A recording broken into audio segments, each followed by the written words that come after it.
Ever since Apple's iPhone event last week, I have been asking myself the same question. Do these new iPhones deserve to be called the iPhone Pro? Well, on one level, yes, because Apple made them and they can call it whatever they want. And while I don't agree with every decision Apple made here, these are still the best iPhones Apple has ever made.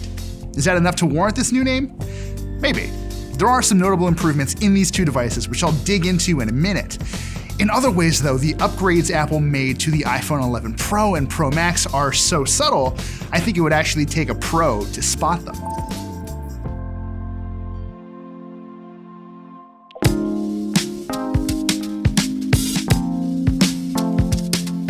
Before we go any further, let's just get a couple things out of the way. Apart from their different size screens and a really clear difference in battery life, the iPhone 11 Pro and the 11 Pro Max are basically identical. They use the same A13 Bionic chipset, they all have the same cameras, they both run iOS 13.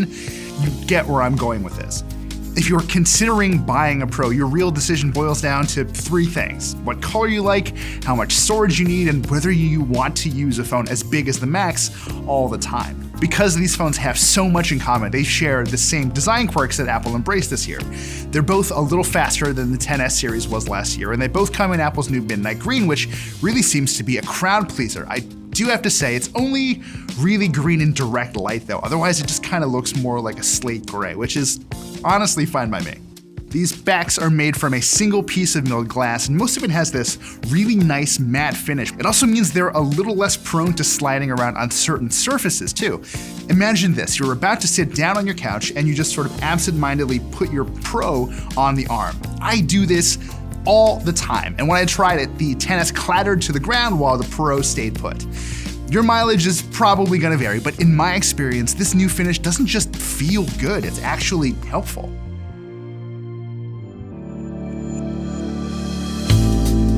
I wasn't too worried about the worst case scenario of dropping this thing because the Pros use what Apple calls the toughest glass you'll find in a smartphone, and there's reason to be skeptical there. I honestly can't test that without trying to destroy phones I do not own.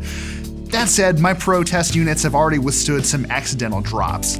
Just keep this in mind though, tough in this case seems to mean the glass won't shatter. It's still pretty easy to scratch, so a screen protector is probably a good idea. Now, remember when I said you'd have to be a pro to spot some of the changes Apple made here? Well, the iPhone Pro's screens are one of the best examples of that.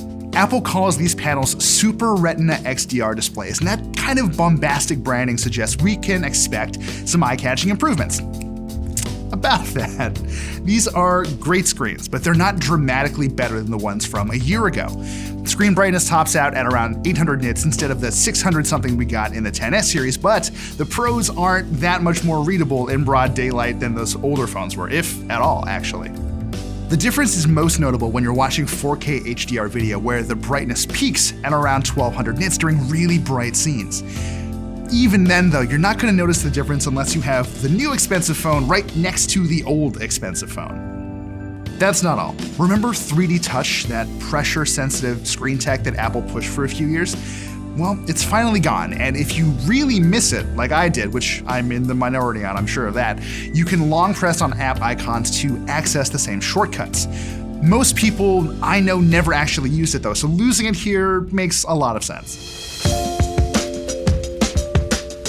Performance is another one of those areas where you might not see a huge difference, but that really depends on where you're coming from. If you haven't upgraded your phone in a while, the iPhone 11 Pro and Pro Max will feel fantastically quick thanks to Apple's new A13 Bionic chipset.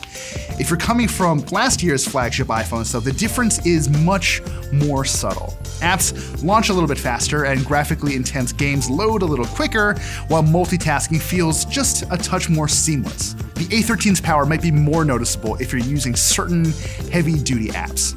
Since Apple execs spent a lot of time on stage last week talking about video recording, I tried exporting 13 minutes of 4K 60 frame per second video in iMovie. It took 18 minutes for the Pro and Pro Max to render that final 5.7 gig file, compared to about 21 minutes on last year's XS and XS Max. That's a decent improvement, but maybe not earth-shaking.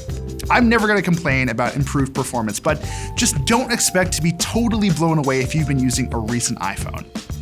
With all that said, some of Apple's changes definitely stand out. Battery life is a great example. Because the A13 is more efficient, in addition to just being faster, I've generally been able to get about 12 hours of continued use out of the smaller Pro instead of the 9-ish I got out of last year's XS. And the big ol' Pro Max easily ran for between 13 and 14 hours on a single charge compared to the 11 to 13 hours I got of last year's big iPhone. If it's big changes you're after here, look no further than the cameras. We've got 3 rear 12 megapixel sensors in the Pros, the standard wide camera with optical image stabilization and an f1.8 aperture, the telephoto with a slightly wider aperture this year and a 2x optical zoom, and the new ultra-wide camera that captures a 120-degree field of view. The best results tend to come from the standard wide camera, which is a good thing since it's probably the one you're going to use most often. It's by far the fastest of the 3 to lock onto your subject, especially in low light, and it delivers what I think is the best mix of color and detail of these 3 cameras. The telephoto is no slouch though, and it's actually really good at rendering fine details, even though it's a little less capable than that wide camera in the dark. It would have been nice to see Apple push this thing past the 2x optical zoom limit, but it's still a really handy tool to have whenever you need it. So what about that new ultra-wide camera? Well, it's mostly good. It struggles at times to capture evenly exposed photos in the dark, and it doesn't pack photos with detail the same way the standard wide camera does. There's still a decent amount of it there, especially when you're shooting in bright conditions. It's just not as much as the other cameras, and that's kind of not the point. This camera is all about giving your photos more space and context. If you're worried about clarity more than anything else, you might be a little disappointed, but in my experience, it is a great utility player for when you want to shoot a sweeping vista or when you just don't have much room to move. In other words, it's good enough for what it's supposed to do. They have their quirks, but by and large, these are excellent cameras, and I know some of you are probably wondering how they stack up to competitors like the Note 10 and the Pixel 3. Honestly, it's kind of hard to make definitive statements because they all kind of have different motives. Samsung cameras process photos to have very vivid colors and lots of detail, so your photos almost look like an idealized version of what you actually shot. Apple's 3 cameras here are geared more towards capturing the world as you see it, even if features like Smart HDR selectively amp up the color and exposure more than it used to. And Google's Pixels, well, they sort of land somewhere in between those approaches, though that could change once the Pixel 4s come out. Let me put this another way. The photos I took with the Galaxy Note 10 are the ones I'd most like to post on Instagram with the no-filter hashtag. The photos I shot with the iPhone 11 Pros are the ones I'd most like to throw into Lightroom and have some fun with. Which phone actually takes the best photos is a matter of preference, I think, but Apple's cameras here are clever and capable enough that you won't really feel like you're missing out on anything. There are just a few other additions I should point out here. Quick Take makes it easy to switch from framing up a photo to shooting a video by holding the shutter button down. There's also a high key light mono setting for the portrait mode, which snaps a black and white headshot of your subject with a bone white background. These results can be pretty impressive, just as long as you make sure no one's behind your subject. Otherwise, the camera turns them into literal ghouls that will clutter up your shot. Apple also added a night mode this year, which works pretty differently compared to what you'd see on a Samsung or a Google phone. The camera will recognize when you're shooting in the dark and automatically enable night mode. That is to say, you can turn it off before you shoot, but you can't really prevent it from turning on in the first place.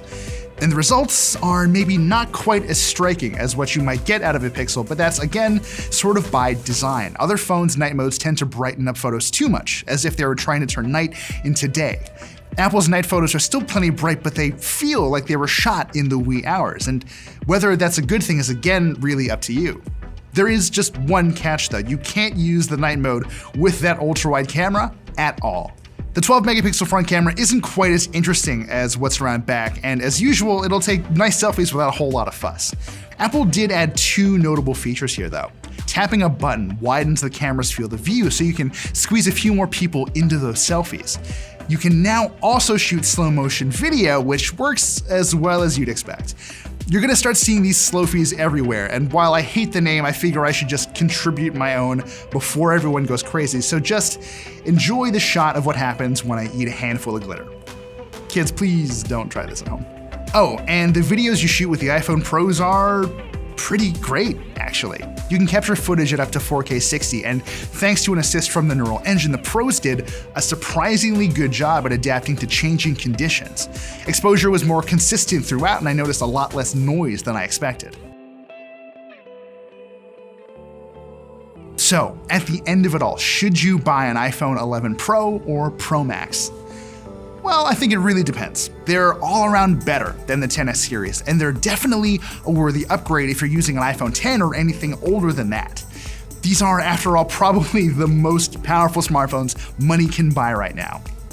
But if you don't need the best of the best, or if you're still not generally thrilled about the idea of dropping $1,000 on a phone, even a phone that'll last you a few years, there's another way. The iPhone 11 is the more practical choice, and the one that probably just makes sense for more people.